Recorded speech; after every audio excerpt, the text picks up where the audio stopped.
Well, one reason the house is significant is because it's old. It was built in around 1814.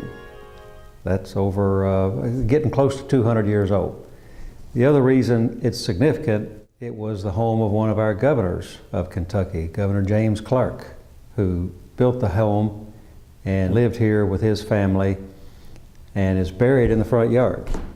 He was originally buried out back, but his grave was moved some years ago, and there's a obelisk and a little park in front that's dedicated to Governor Clark. Last fall 2 years ago, we actually had our new governor, who lives in Clark County, Governor Beshear, here at the monument for Clark, and we dedicated a tree to Governor Beshear.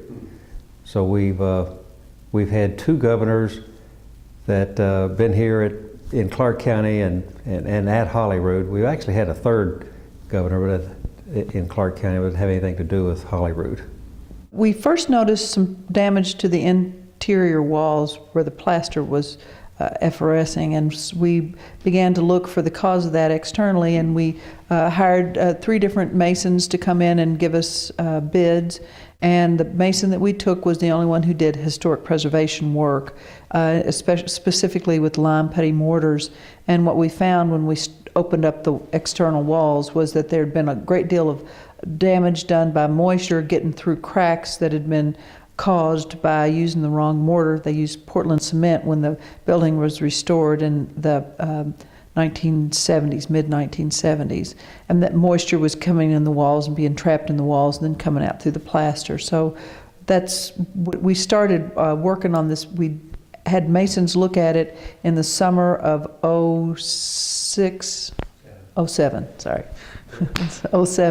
and then they actually started work in fall of 2007, and they worked through the winter and up until May of 2008.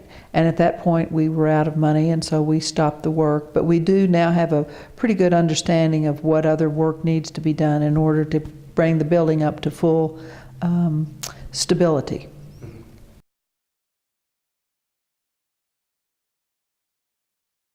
This group of people kept oversight of this building for the Heritage Commission until about 5 or 6 years ago, and it's just a group that needs an executive committee. And even though the larger group is there, the executive committee sort of dwindled.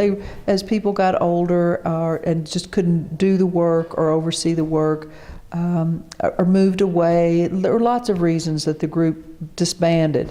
And so we would just like to pull this group together so that we could again have a core group of people who care about this property and will see that it gets maintained the way it should be. Well, I think it's part of our heritage. It's part of our way of life. And we need to remember where we came from, our roots. And with everything gone, it becomes much harder to know of our past.